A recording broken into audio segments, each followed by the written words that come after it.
Grief is a universal experience, touching every life at some point. Whether it's the loss of a loved one, the end of a cherished relationship, or the collapse of a deeply held dream, grief can leave us feeling broken, isolated, and lost. In such moments, it can seem like there is no end to the pain, and the future feels uncertain, if not completely bleak. Yet within this darkness, there is light. Buddhist wisdom, with its profound teachings on impermanence and acceptance, offers a compassionate path through the suffering of grief. It reminds us that while loss is inevitable, it is also an opportunity for growth, healing, and transformation. Grief, like all emotions, is part of the human experience, and by embracing it with mindfulness and understanding, we can find peace.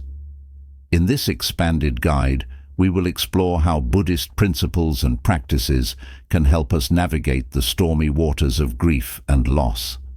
Through the teachings of impermanence, compassion, non-attachment, and meditation, we will discover how to transform our pain into a journey of self-discovery and resilience. This passage will also provide practical tools for embracing grief in a way that honors both our loss and our innate capacity to heal. Chapter 1.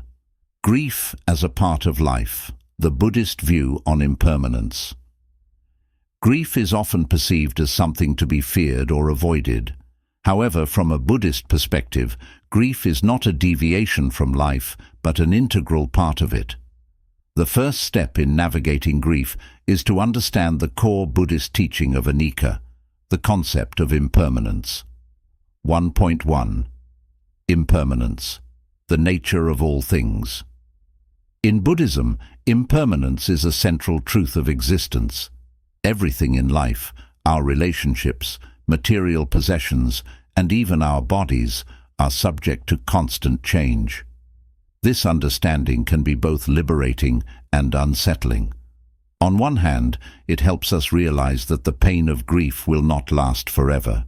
On the other, it reminds us that everything we hold dear will, at some point, come to an end. When we experience loss, it often feels as though we are losing something permanent, something we believed would last forever. This belief is at the root of much of our suffering. According to Buddhist wisdom, the sooner we accept that all things are impermanent, the sooner we can begin to heal. Acceptance of impermanence doesn't mean we dismiss or diminish our grief, but it allows us to view it as a natural part of life, rather than something that should not have happened. 1.2. A shift in perspective. Accepting impermanence changes our relationship with grief.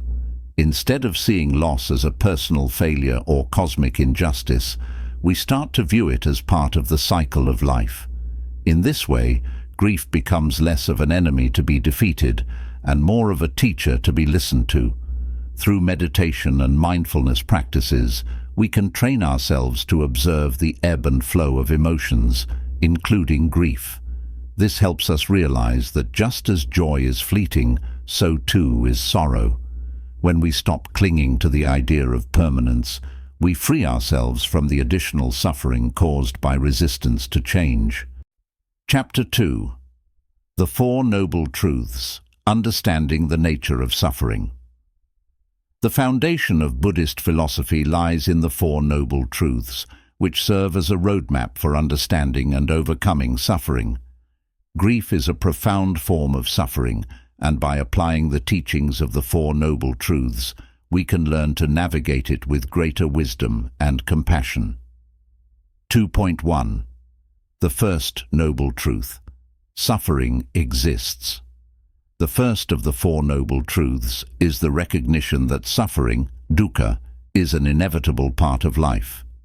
Grief is a powerful manifestation of this truth. When we experience the death of a loved one or the end of a significant relationship, we are confronted with the stark reality of suffering. Buddhist teachings do not shy away from this reality. Instead, they encourage us to face it directly. Acknowledging our grief without trying to suppress or escape it is the first step toward healing. Often, we compound our suffering by refusing to accept it, by trying to distract ourselves from it, or by feeling ashamed of our emotions. Buddhism teaches us that suffering is not a sign of weakness, but an inherent part of the human condition. By fully acknowledging and accepting our grief, we take the first step toward liberation from it. 2.2. The second noble truth, the cause of suffering. The second noble truth teaches that the cause of suffering is attachment. In the context of grief, attachment often takes the form of clinging to the past, to memories, or to the belief that things should have been different. We suffer because we resist the reality of change, and because we wish to hold on to what has already passed. This is not to say that we should not love or care deeply for those around us. However, Buddhist teachings encourage us to recognize that all relationships and experiences are impermanent. When we cling too tightly to the past or to our loved ones, we set ourselves up for inevitable suffering. By cultivating a sense of non-attachment, we can experience deep love and connection without the fear of loss overwhelming us. Chapter 3. The practice of letting go, non-attachment in grief. In Buddhist teachings, the practice of letting go is often misunderstood. Letting go does not mean forgetting or ceasing to care. Rather, it means releasing the tight grip we hold on things that are no longer in our control. When it comes to grief, letting go involves accepting the reality of our loss without trying to force ourselves to move on before we are ready. 3.1. The challenge of non-attachment. Non-attachment is perhaps one of the most challenging Buddhist practices to apply during times of grief. When we lose someone we love, it is natural to want to hold on to their memory, to preserve the relationship as it was.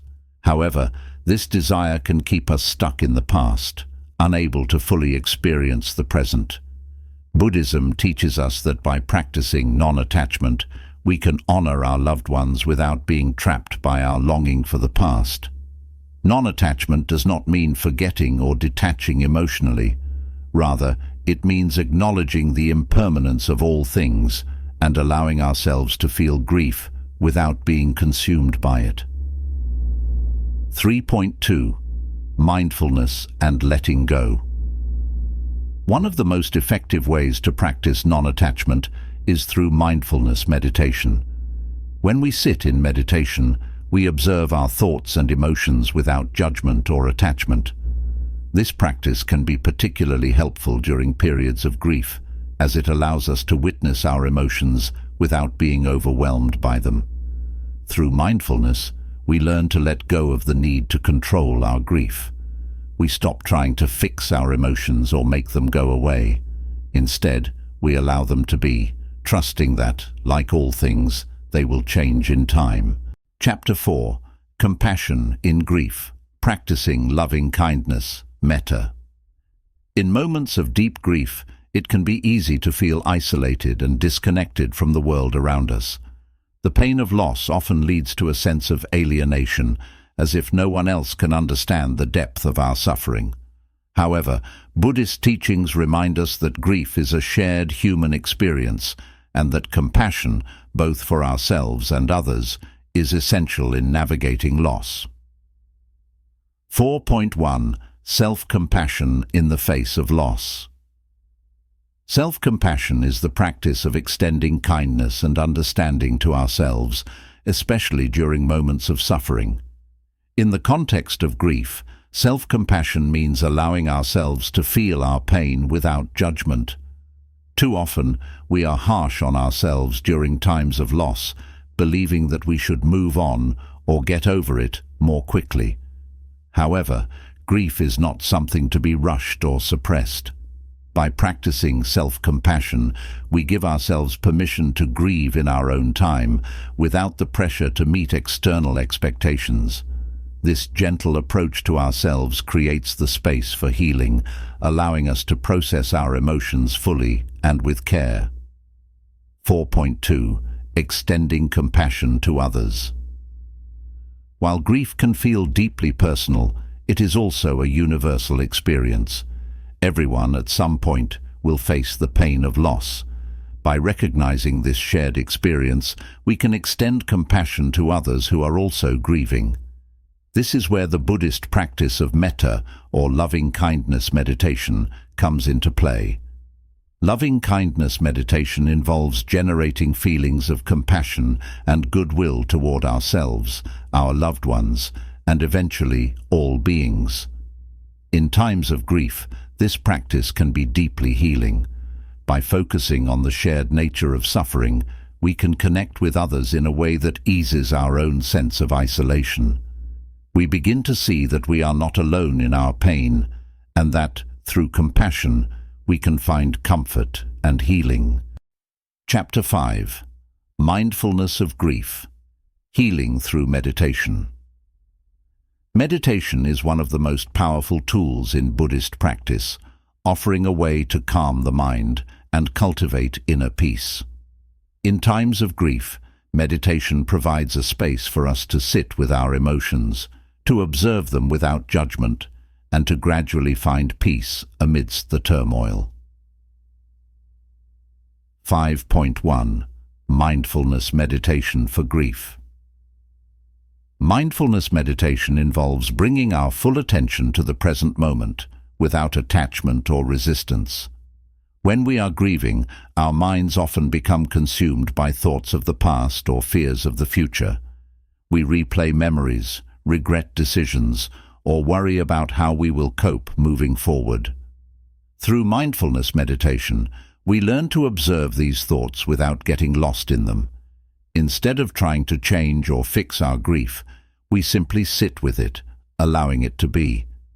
This practice helps us build resilience as we come to understand that emotions, like all things, are impermanent. By bringing our attention back to the present moment, we cultivate a sense of calm and acceptance, even in the midst of sorrow. 5.2. Guided meditation for healing. In addition to mindfulness meditation, guided meditations specifically designed for grief can be incredibly helpful. These meditations often focus on themes such as self-compassion, forgiveness, and letting go. By listening to a guided meditation, we can feel supported and held as we navigate our grief, knowing that others have walked this path before us. Chapter 6. Moving forward with grief, the path to peace. Grief is not something we get over or move on from. Rather, it is something we learn to live with. Buddhist wisdom teaches us that grief, like all emotions, is transient. It changes over time, sometimes softening into a quiet sadness, other times surfacing in unexpected moments of deep longing. But through the practice of mindfulness, compassion, and acceptance, we can find a path to peace. 6.1. Acceptance as the key to healing. At the heart of Buddhist teachings on grief is the concept of acceptance. Acceptance does not mean resignation or indifference. Rather, it is the recognition that loss is an inevitable part of life. When we accept this truth, we stop fighting against our grief and begin to embrace it as a natural part of the human experience. Through acceptance, we can start to make peace with our loss. This does not mean the pain disappears, but it becomes more manageable. We learn to carry our grief without letting it overwhelm us, finding a new way to move forward in life while still honoring the memory of our loved ones. 6.2. Integrating loss into our lives. Buddhism teaches that while we cannot change the reality of loss, we can transform our relationship with it. By integrating our loss into our lives, we honor the love we shared with those we have lost, even as we move forward with our lives. This integration allows us to carry the memory of our loved ones with us, not as a source of pain, but as a source of inspiration and growth. Conclusion: transforming grief into compassionate living. Grief and loss, though deeply painful, offer us the opportunity for profound spiritual growth. By embracing the teachings of impermanence, practicing compassion for ourselves and others, and learning to let go of attachment, we can transform our grief into a journey of healing and acceptance. As you navigate your own path through loss, remember that you are not alone. Buddhist wisdom offers a compassionate guide, reminding us that grief is a natural part of the human experience, and that, with time and mindfulness, it can lead to greater wisdom, compassion, and peace. If this exploration of Buddhist wisdom has resonated with you and provided comfort during your journey through grief, I encourage you to subscribe to my channel for more content on mindfulness, healing, and spiritual growth. Together, we can continue to explore the timeless teachings that guide us toward inner peace, no matter what life brings.